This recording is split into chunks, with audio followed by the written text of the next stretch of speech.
नमस्कार मित्रों, स्वागत है आपका आपके अपने YouTube चैनल पर। अब तक हमने द्वैधिकार का इंट्रोडक्शन देख लिया है। आज से हम कुर्नो मॉडल को शुरू कर रहे हैं। कुर्नो द्वैधिकार का मॉडल है और इसको द्वैधिकार का पहला मॉडल माना जाता है। कुर्नो का जो मॉडल है उसको कुर्नो ने 1833 में दिया। कुर्नो का जो पूरा नाम है ए कुर्नो, यानी अगस्टीन, एक मिनट रुक जाइए, एंटोनियो करके है ना, Antonio Augustin Cournot, Antonio Augustin, Antonio Augustin Cournot, है ना। इन्होंने अपना मॉडल कब दिया है? 1833 में दिया है।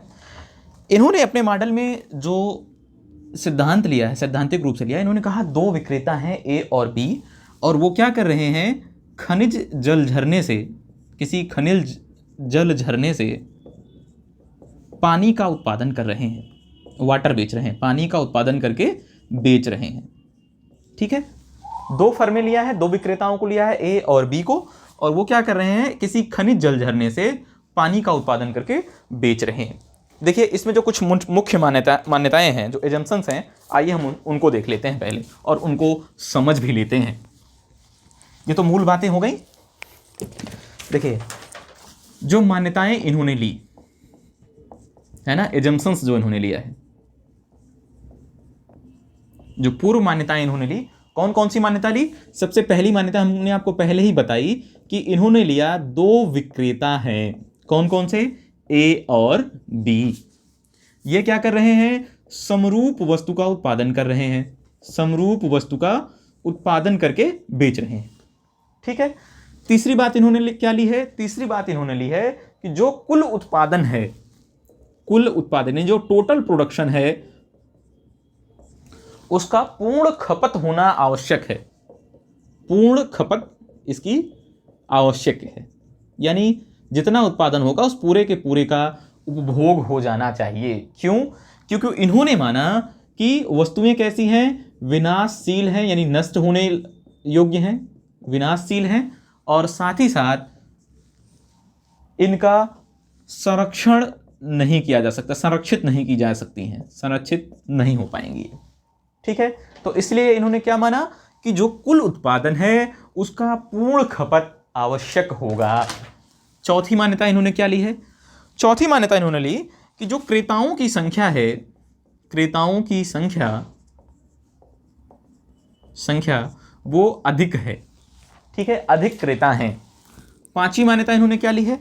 पांचवी मान्यता इन्होंने ली कि जो बाजार मांग है, बाजार मांग, उसका दोनों ही विक्रेताओं को पूर्ण ज्ञान है, यानी टोटल नॉलेज है उनका कि किस तरह का डिमांड है, किस तरह का मार्केट डिमांड है। ठीक है, बाजार मांग का पूर्ण ज्ञान हो गया। अब छठवीं जो महत्वपूर्ण मान्यता है वो ये है कि उत्पादन की जो लागत है वो शून्य है, जीरो है, जीरो उत्पादन की लागत आ रही है। जीरो उत्पादन की लागत आने पर जो इनका मार्जिनल कॉस्ट होगा वो भी शून्य होगा, जीरो होगा। सातवीं मान्यता इन्होंने क्या ली है? सातवीं मान्यता इन्होंने ली है कि जो लागतें हैं और जो मांग है वो दोनों ही विक्रेताओं के लिए कैसी हैं? ए और बी दोनों के लिए समान है, समान लागतें हैं और समान मांग का वो सामना कर रहे हैं। फिर अगली मान्यता, आठवीं मान्यता इन्होंने क्या ली? आठवीं मान्यता इन्होंने ये ली है कि प्रत्येक अवधि में किसी विक्रेता को कितना उत्पादन करना है, कितना कीमत रखनी है, इसको लेकर वह दूसरे फर्म पर या दूसरे विक्रेता पर निर्भर नहीं है। क्यों निर्भर नहीं है? यानी परस्पर निर्भरता को कोई विक्रेता स्वीकार नहीं करता, परस्पर निर्भरता को विक्रेता स्वीकार नहीं करते, स्वीकार नहीं करते। देखिए, अब ये परस्पर निर्भरता को स्वीकार नहीं करते हैं, इसका मतलब मैं पिछले वीडियो में आपको बता चुका हूं कि किस तरह से फर्म प्रत्यक्ष प्रभावों को देखती हैं, केवल अपने उत्पादन मात्रा या कीमत में निर्णय को वो देखती हैं। दूसरी फर्म अगर ऐसा कोई निर्णय करेगी नहीं करेगी वो नहीं जानते, और ऐसे में वो क्या कर लेते हैं, वो मान्यता ले लेते हैं कि क्या मान्यता ले लेंगे वो, कि जो दूसरी विक्रेता है या जो दूसरी फर्म है वो क्या करेगी, अपनी उत्पादन मात्रा को स्थिर रखेगी। मात्रा स्थिर कौन रखेगा, दूसरी वाली फर्म जो है, दूसरी फर्म या दूसरा जो विक्रेता है। ठीक है, दूसरा विक्रेता क्या करेगा, स्थिर मान रखेगा। कौन मान कर रहा है, ये मान के चल रहा है पहली फर्म या पहला विक्रेता। दूसरा विक्रेता भी ऐसे ही मान के चलेगा कि वो जो पहला फर्म है, जो पहला विक्रेता, वो क्या करेगा, अपने उत्पादन मात्रा को स्थिर रखेगा। रखता कोई भी स्थिर नहीं है, आगे आप देखेंगे, है ना। सब बस कहने की बातें हैं स्थिर रखना, बाकी स्थिर कोई नहीं रखेगा। ये 8 मान्यताएं हो गई। आगे वाली मान्यताएं देखते हैं, 9वीं मान्यता देख लेते हैं।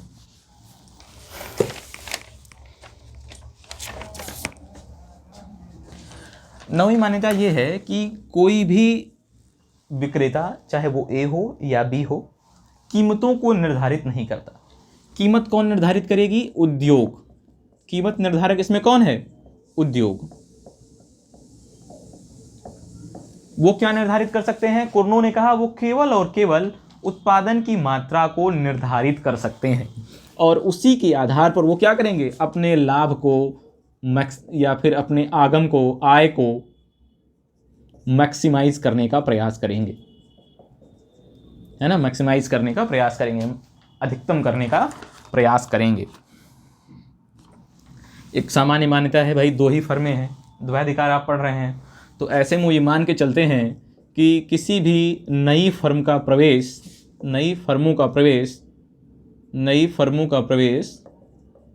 वर्जित है, यानी कोई भी नई फर्म प्रवेश नहीं करेगी। ठीक है, इतनी बातें हो गई। अब आप क्या करेंगे, अब हम उसके डायग्राम को देखेंगे और ये समझने की कोशिश करेंगे कि कुर्नो ने कैसे अपने मॉडल में, द्वैधिकार के मॉडल में संतुलन स्थापित किया दोनों फर्मों के बीच में। ठीक है,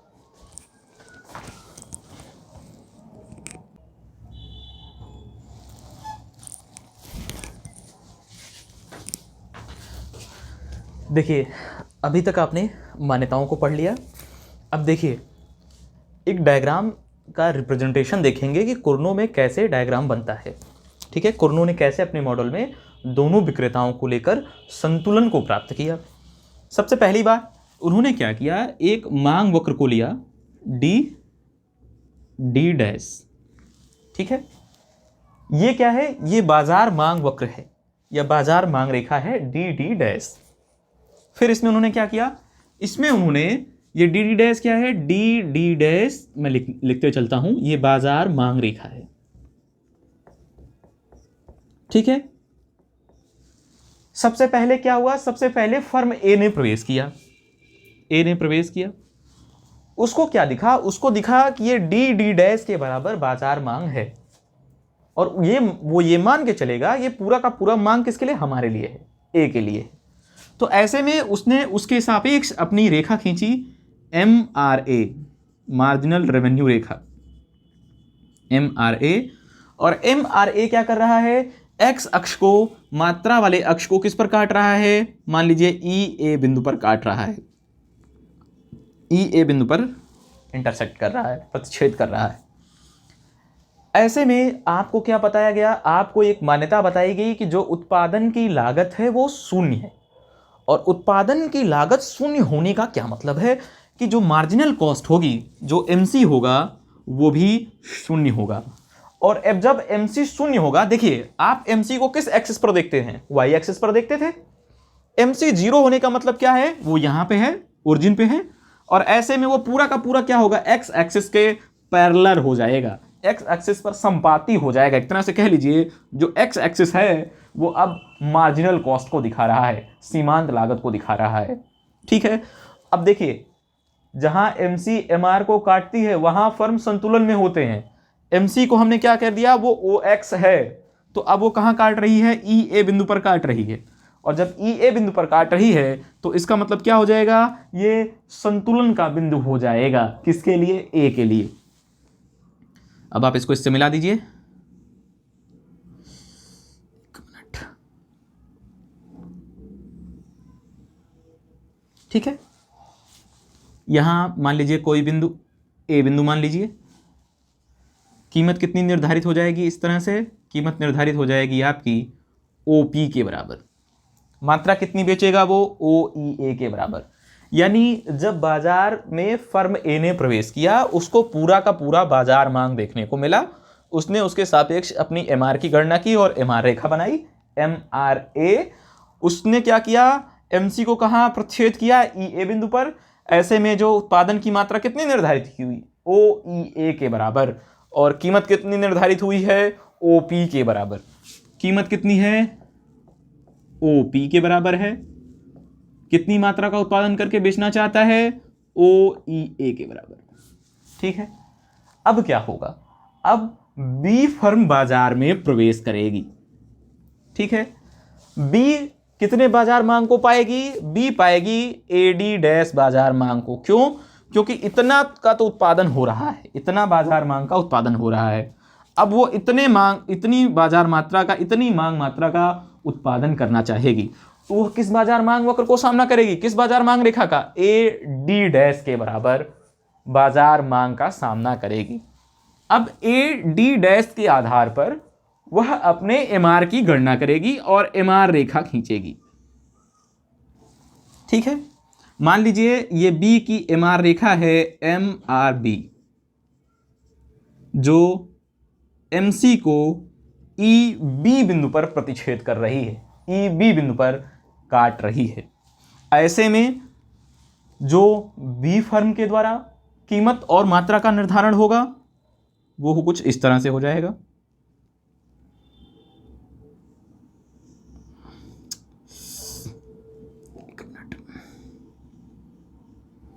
ठीक है,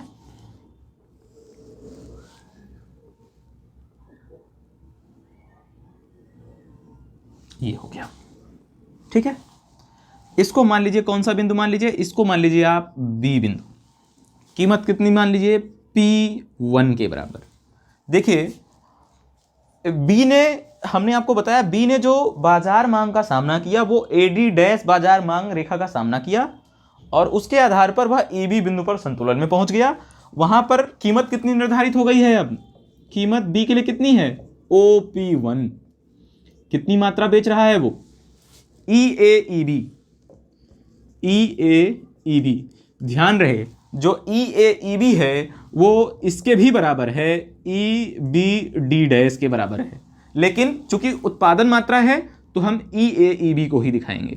ठीक है, यानी ये मात्रा बराबर है। ठीक है, देखिए एक बात जो आपको पता चली, क्या पता चली, A ने कीमत OP रखी, मात्रा OEA बेच रहा है। इतनी कीमत रखी है OP के बराबर, मात्रा कितनी, OEA के बराबर बेच रहा है। B ने कितनी कीमत रखी है, OP1 के बराबर, और कितनी मात्रा बेच रहा है, EAEB के बराबर मात्रा वो बेच रही है। ऐसे में क्या होगा, ऐसे में आप पाएंगे कि जो दूसरी फर्म है B या जो दूसरा विक्रेता है B वह असंतुलन में होगा। क्यों असंतुलन में होगा, भाई कीमत भी कम रखेगा, मात्रा भी कम बेचेगा, ऐसा तो होगा नहीं। क्यों नहीं होगा, क्योंकि वस्तुएं समरूप हैं, होमोजिनस हैं। ऐसे में क्या होगा, ऐसे में होगा ये कि B क्या होगा, असंतुलन में होगा और A के बाजार मांग में प्रवेश करेगा। यानी B क्या करेगा, अपनी उत्पादन मात्रा को EAEB से बढ़ाएगा, यानी अधिक मात्रा का उत्पादन करना चाहेगा। A क्या करेगा, A अपनी कीमतों को कम करना चाहेगा। ऐसे में जो B फर्म होगी वह A के बाजार में या A के बाजार मांग वक्र में प्रवेश करेगी और दोनों ही फर्में या दोनों ही विक्रेता एक दूसरे के साथ इसी तरह से क्रिया प्रतिक्रिया यानी एक रिएक्शंस की चेन बन जाएगी और दोनों विक्रेता A और B क्या करेंगे, समान कीमतों को रखते हुए समान मात्रा का उत्पादन करेंगे। ठीक है, दोनों ही फर्में, हमने आपको क्या बताया भाई, A ने कीमत अधिक रखी है और मात्रा भी अधिक बेच रहा है, B कीमत कम रखे मात्रा कम बेचे, समरूप वस्तु है, एक समान वस्तु है, कोई अंतर नहीं है वस्तु में। तो ऐसे में क्या होगा भाई, स्वाभाविक सी बात है, जो उपभोक्ता होंगे वो B की ओर आने लगेंगे, यानी B जो है क्या करेगा, A के बाजार मांग में जाने लगेगा। ऐसे में दोनों ही फर्में क्या करेंगी, इसी तरह से क्रिया प्रतिक्रिया की एक श्रृंखला, कैसे चैन बनेगी मैं दिखाऊंगा। एक रिएक्शंस की एक चेन, एक श्रृंखला बन जाएगी और दोनों ही फर्में एक समान कीमत रखते हुए एक समान उत्पादन मात्रा को बेचेंगी। ठीक है, आइए इसका जो मैथमेटिकल वर्जन है जो कुर्नो ने दिया कि कैसे ये घटित होता है, कैसे रिएक्शंस की एक चेन बनती है, उसको हम देख लेते हैं। एक चीज़ और मैं आपको बता दूं, यहाँ पे ये जो ए ने उत्पादन किया है वो कुल उत्पादन मात्रा का आधा किया है। ठीक है, 1/2। बी ने क्या किया, बी को आधा बाजार मांग मिला और उसने उस बाजार मांग के आधे का आधा यानी EA/EB के बराबर उत्पादन किया। ठीक है, आइए इसका मैथमेटिकल वर्जन देख लेते हैं।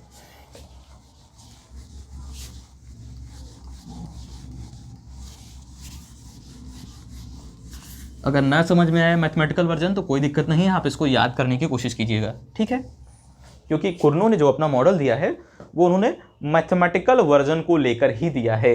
उन्होंने ये नहीं बताया है कि क्या बोलेंगे इसको, कि डायग्राम में उन्होंने रिप्रेजेंट नहीं किया है, उन्होंने अपना मैथमेटिकल वर्जन ही दिया है। ठीक है, आइए हम देखते हैं कि ए क्या कर रहा है और फिर बी क्या कर रहा है। हमने कहा सबसे पहले बाजार में किसने प्रवेश किया, ए ने प्रवेश किया। और ए ने क्या किया, जो यहां लिख लीजिए, ए का जो फर्म का बाजार भाग है, ठीक है, ये बी का बाजार भाग हो जाएगा, बी फर्म या बी विक्रेता का बाजार भाग हो जाएगा, कितना बाजार भाग में वो है। ठीक है, सबसे पहले ए ने प्रवेश किया है। फर्स्टली किसने प्रवेश किया, ए ने जब प्रवेश किया तो वो कुल बाजार मांग का कितना उत्पादन कर रहा है, आपने पाया कि 1 का 1/2, यानी अगर कुल बाजार मांग 1 है तो उसका आधा उत्पादन कर रहा है, यानी 1/2 का उत्पादन कर रहा था। बी जब प्रवेश किया, बी ने क्या पाया, आप डायग्राम को भी दिमाग में रखिए। बी ने फर्स्टली जब प्रवेश किया तो बी ने क्या निर्णय लिया, बी ने देखा कि आधे भाग का उत्पादन तो हो रहा है, यानी उसके लिए अब बाजार मांग कितना हो गया, 1 - 1/2। बात समझ आ रही है आपको भाई, एक का आधा ही उत्पादन, यानी आधा भाग का उत्पादन तो एक कर रहा था, तो उसको कितना बाजार मांग दिखा, 1 - 1/2, और वो उसका भी आधा यानी 1/2 का 1/2। ठीक है, ऐसे में इसका जो उत्पादन हो जाएगा वो कितना हो जाएगा, 1/2 × 1/2 = 1/4। ठीक है, आधे भाग का उत्पादन ये कर रहे हैं भाई साहब, और आधे भाग 1/4 भाग का उत्पादन ये कर रहे हैं। संयुक्त उत्पादन कितना होगा, संयुक्त उत्पादन, ज्वाइंट प्रोडक्शन, दोनों भागों को जोड़ दीजिए। ए का भाग है 1/2, बी का भाग है 1/4, कितना जाएगा ये आपका आ जाएगा 3/4। ठीक है, 3/4 आ जाएगा ये। अरे हर है 4, फिर 2 1 के 2, 2 1 3, 3/4 आ जाएगा। ठीक, दूसरे स्टेज में क्या होगा, सेकेंड स्टेज में देखिए क्या निर्णय ले रहे हैं, किस तरह से प्रतिक्रिया कर रहे हैं। अब ए को क्या दिखा, ए को दिखा भाई 3/4 भाग का उत्पादन हो रहा है, 3/4 भाग ही मांग उसको दिखी। अब ऐसे में वो क्या करेगा, ऐसे में वो ये करेगा कि वह 1/2 3/4, यानी कुल मांग अगर 3/4 है तो वो उसका आधा कितना उत्पादन करेगा, अब 3/8 के बराबर उत्पादन करेगा। ठीक है, 3/8 के बराबर ही उत्पादन करेगा।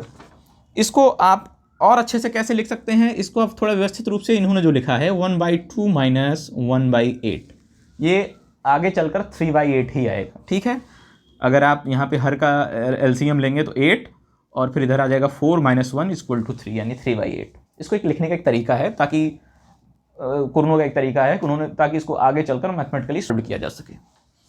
देखिए कुल उत्पादन कितना हो रहा है,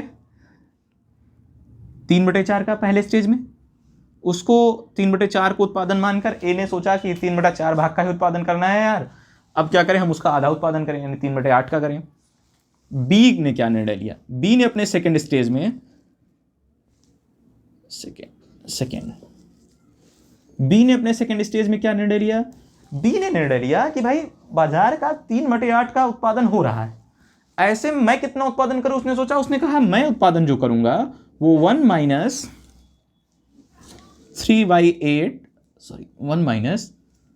3/8 का हाफ, अब ये कितना आ जाएगा, ये आ जाएगा आपका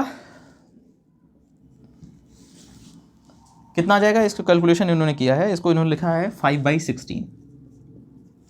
ठीक है, 5/16 आ जाएगा ये। अरे भाई 8 एक के 8, 8 में से 3 गए 5, 5/8 इंटू 1/2 यानी 5/16। अब इस 5/16 को भी और व्यवस्थित ढंग से लिखना चाहते हैं। ये क्या लिखना चाहते हैं, ये लिखना चाहते हैं 1/4 प्लस 1/16। ठीक है, टोटल प्रोडक्शन कितना हो गया, संयुक्त उत्पादन देखिए कितना हो गया, संयुक्त उत्पादन, जो आपका संयुक्त उत्पादन आ जाएगा कितना आ जाएगा, संयुक्त उत्पादन आ जाएगा, आप 3/8 को और 5/16 को जोड़ लीजिए, आ जाएगा आपका कितना, 3/8 प्लस 5/16। मैं कर देता हूँ नहीं तो आप लोग और कंफ्यूज हो जाएंगे। 5/16 कितना आ जाएगा, ये 11/16 है ना, 11/16 संयुक्त उत्पादन है। ठीक है, 11/16 क्या है, संयुक्त उत्पादन है। इसको 1/2 माइनस 1/8 यहाँ लिख दे रहा हूँ। ठीक है, 11/16 क्या है, संयुक्त उत्पादन है। मैं इसको एक स्टेज और ले जाना है इसलिए मैं थोड़ा इसको मिटा के फिर से लिख दे रहा हूँ। संयुक्त उत्पादन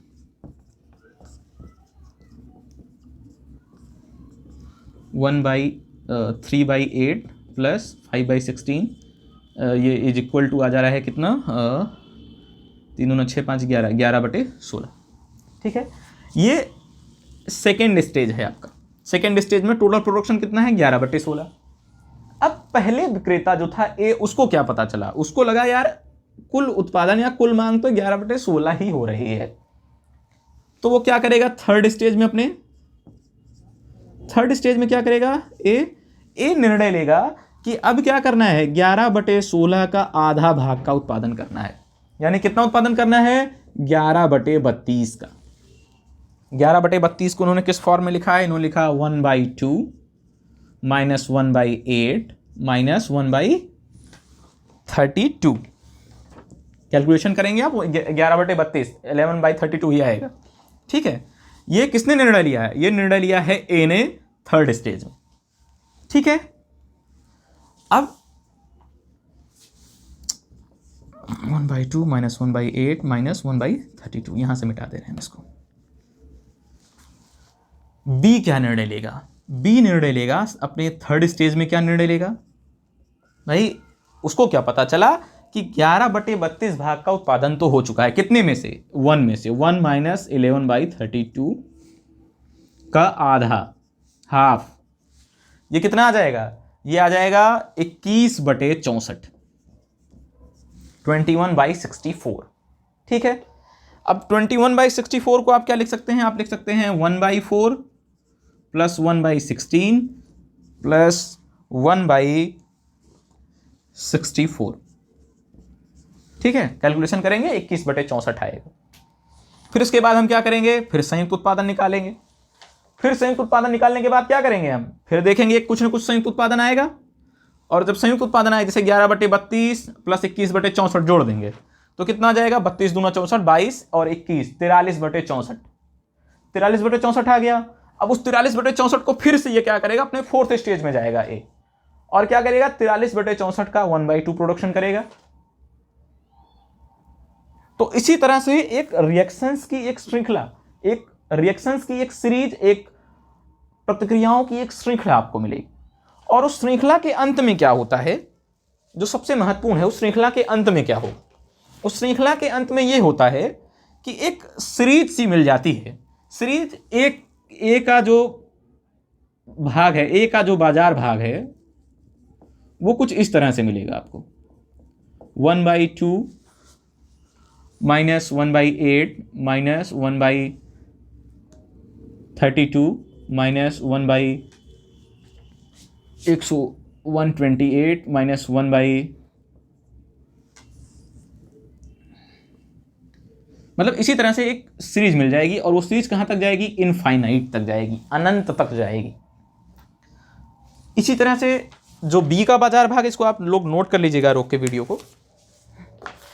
ठीक है, इसी तरह से जो बी का जो बाजार भाग है उसको लेकर के भी देखिए, जो बी का जो बाजार भाग है, बी का बाजार भाग, तो उसको लेकर भी एक रिएक्शंस की एक चेन बन जाएगी, एक श्रृंखला बन रही है। देखिए पहले 1/4, फिर 1/4 प्लस 1/16, फिर 1/4 प्लस 1/16 प्लस 1/64, इसकी भी एक श्रृंखला बन गई 1/4 plus 1/16 plus 1/64 plus dot dot infinite तक ये भी जाएगा, अनंत तक ये भी जाएगा।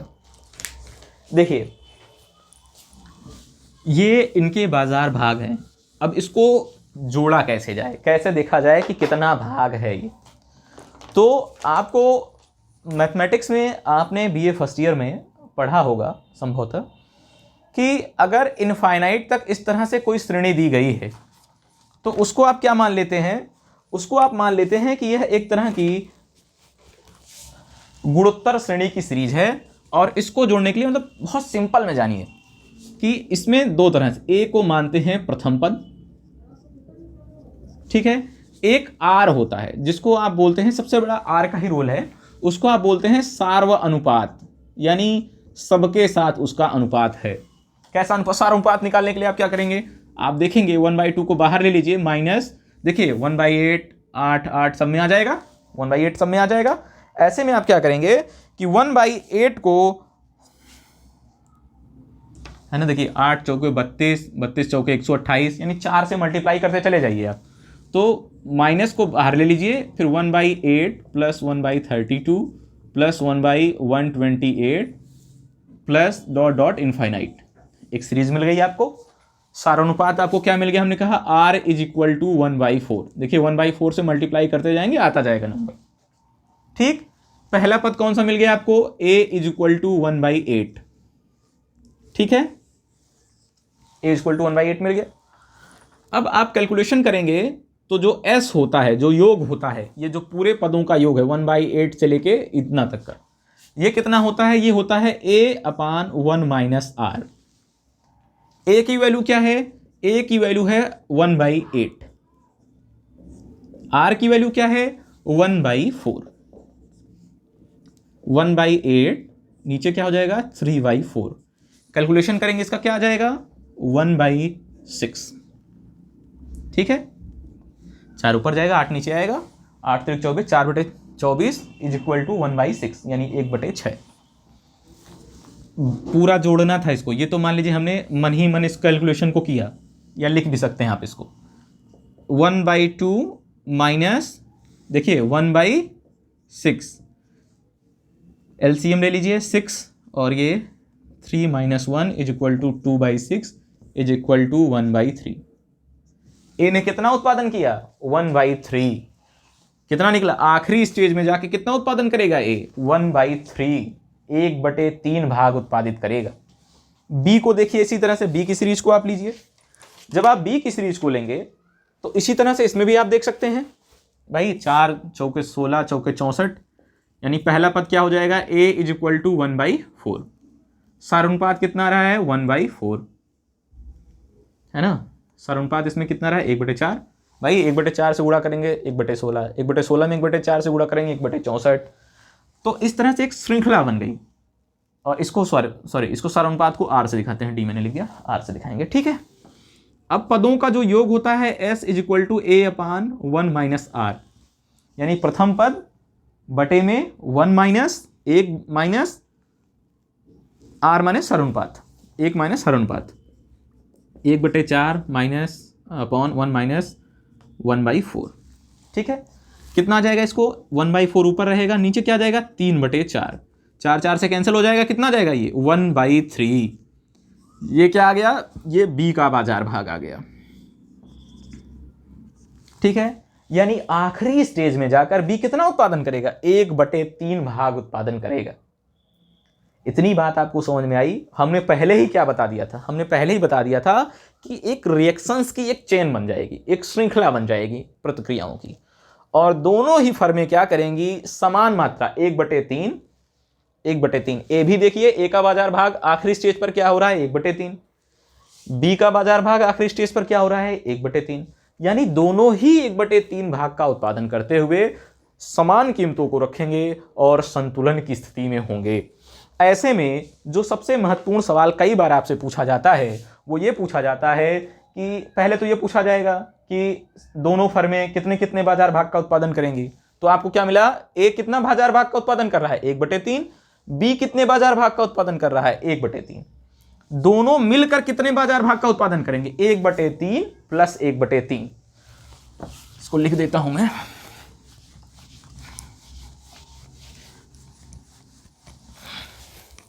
भाई ए ने क्या किया 1/3 भाग का उत्पादन किया, बी ने क्या किया 1/3 भाग का उत्पादन किया, तो कुल उत्पादन कितना हो गया, कुल उत्पादन दोनों को जोड़ देंगे भाई, 1/3 प्लस 1/3 यानी 2/3, यानी कुल बाजार भाग का 2/3 भाग उत्पादित होगा। अच्छा, एक बात और महत्वपूर्ण है कि अगर आप इसकी टेक्निकलिटी को समझना चाहें, कुछ पूर्ण प्रतियोगिता और एकाधिकार से कंपेयर करना चाहें इसको, देखिए पूर्ण प्रतियोगिता में जो कीमत होती है P = MC के बराबर, MC है आपका 0, तो कीमत कितनी हो जाएगी, ये पूर्ण प्रतियोगिता का मैं बता रहा हूं, पूर्ण प्रतियोगिता, ऐसे में कीमत कितनी हो जाएगी 0, और 0 पर क्या होता है वो पूरे भाग का, यानी पूरे भाग का यानी एक जितना भाग है पूरी बाजार मांग का उत्पादन हो जाता है, पूरा बाजार मांग जो उस डायग्राम में हमने देखा उसका उत्पादन हो जाता है। ये जो कुल उत्पादन हो रहा है ये उस पूरे भाग का 2/3 है, ठीक है।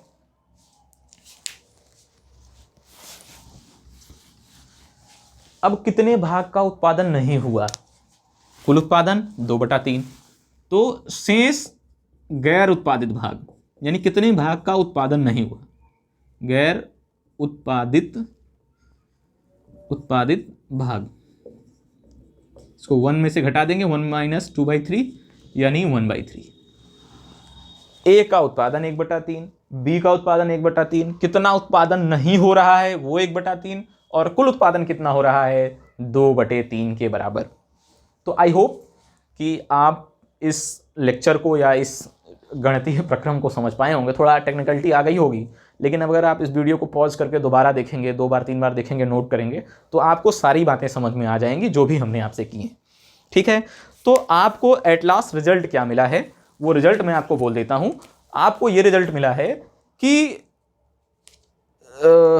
ए का भाग घटेगा, भाई ए का भाग घटेगा, बी का भाग क्या होगा, बी का भाग बढ़ेगा, उत्पादन का भाग जो है हिस्सा जो बढ़ रहा है, और वो दोनों क्या करेंगे समान मात्रा 1/3 का उत्पादन करेंगे, और दोनों ही फर्में क्या करेंगे, दोनों ही विक्रेता समान कीमतों को रखेंगे, और इस तरह से वो संतुलन की स्थिति को प्राप्त करेंगे। एक कुर्नो ने, देखिए मैं आपको एक चीज़ और बता दूं, कुर्नो ने केवल 2 फर्मों को लिया है, लेकिन अगर आप इसको जनरलाइज करना चाहें, सामान्यीकरण करना चाहें, क्योंकि आपने अल्पाधिकार में पढ़ा है 2 से 10 के बीच में फर्में हो सकती हैं, ठीक है, सामान्य तौर पर यानी कुछ फर्में होती हैं। तो ऐसे में अगर आप ये मान लें कि कोई भी उत्पादन कार्य हो रहा है, अल्पाधिकार बाजार है, बाजार में मान लीजिए फर्मों की संख्या कितनी है, फर्मों की संख्या या विक्रेताओं की संख्या n है। ऐसे में प्रत्येक फर्म या प्रत्येक विक्रेता, प्रत्येक फर्म कितना उत्पादन करेगा, प्रत्येक फर्म का जो उत्पादन होगा, मैं जनरलाइज कर रहा हूं कुर्नों को, वो कितना हो जाएगा, वो हो जाएगा 1/n+1, है ना। आपने यहां पे यही ना पढ़ा, आपने क्या पढ़ा, आपने पढ़ा जैसे दो थे ना, 2 फर्में थी, 2 विक्रेता थे, तो 1/, फर्मों की संख्या 2 + 1 = 1/3, यही ना उत्पादन कर रहा था ए, और यही ना उत्पादन कर रहा है बी। तो ऐसे में अगर विक्रेता फर्मों की संख्या n होगी तो प्रत्येक फर्म का उत्पादन कितना होगा, 1/n+1। n क्या है, फर्मों की संख्या।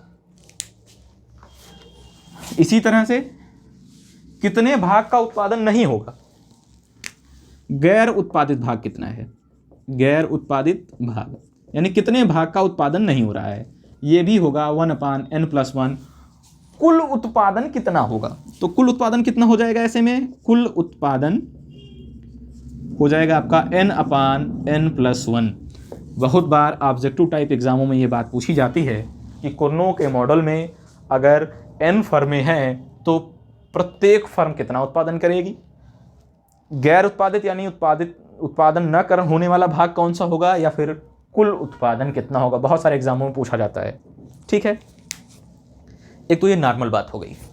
अब एक अक्सर आप देखेंगे कि जब आप आगे चलकर पढ़ेंगे इसको कुर्नों को, तो यूजीसी नेट वगैरह के एग्जाम में एक सवाल आता है, खैर जाने दीजिए, बताने लायक वैसे तो है नहीं, लेकिन चूंकि चर्चा हो गई है तो मैं उस पर एक छोटी सी बात किए देता हूँ कि आप लोग आगे चलकर पढ़ेंगे क्या, आप लोग आगे चल के मॉर्गेस्टन का पढ़ेंगे, खेल वो पढ़ेंगे, है ना, खेल मॉडल पढ़ेंगे, गेम थ्योरी पढ़ेंगे, खेल सिद्धांत पढ़ेंगे। उसमें होता है नैश इक्विलिब्रियम, नैश का संतुलन। नैश का जो संतुलन होता है उसमें जो अल्पाधिकारी या जो दो विक्रेता हैं वो आपस में तीव्र प्रतिस्पर्धा यानी गला काट प्रतिस्पर्धा कर रहे होते हैं, है ना। और ऐसे में वो एक ऐसा नैश का जो संतुलन होता है वो ऐसा संतुलन होता है जिस पर पहुंचने के बाद दोनों विक्रेता किसी भी प्रकार का कोई भी परिवर्तन नहीं चाहते। तो जो कुर्नो का जो मॉडल है वो नैश इक्विलिब्रियम, नैश के संतुलन को दिखाता है, कुर्नो का भी और स्टेकलबर्ग का भी। दोनों का मॉडल नैश संतुलन, नैश इक्विलिब्रियम को दिखाएगा, क्योंकि दोनों ही विक्रेता या जो दोनों ही फर्में वो समान मात्रा का उत्पादन करते हुए कीमतों को समान रखती हैं। और नैश का इक्विलिब्रियम भी यही कहता है कि वो किसी प्रकार का कोई भी परिवर्तन संतुलन के बाद नहीं चाहती हैं। वो कुर्नो और स्टेकलबर्ग में ही आपको देखने को मिलेगा। मित्रों, मुझे उम्मीद है कि आपको कुर्नो का मॉडल ये समझ में आया होगा, और अगर आपको कुर्नो का ये मॉडल नहीं समझ में आया है तो आप इस वीडियो को दोबारा से देखिएगा। उम्मीद करता हूँ, आई होप कि आपको ये पूरा का पूरा वीडियो लेक्चर पसंद आएगा, अच्छा लगेगा। किताबों में बहुत सारा नॉलेज है, आप बहुत कंफ्यूज हो जाते हैं कुर्नो को लेकर, कुर्नो कई बार समझ में नहीं आता आपको। आप इससे एक बेहतर नोट्स बनाइएगा और हमें बताइएगा कमेंट बॉक्स में कि आपको आज का वीडियो, आज का लेक्चर कैसा लगा। बहुत बहुत धन्यवाद, शुक्रिया।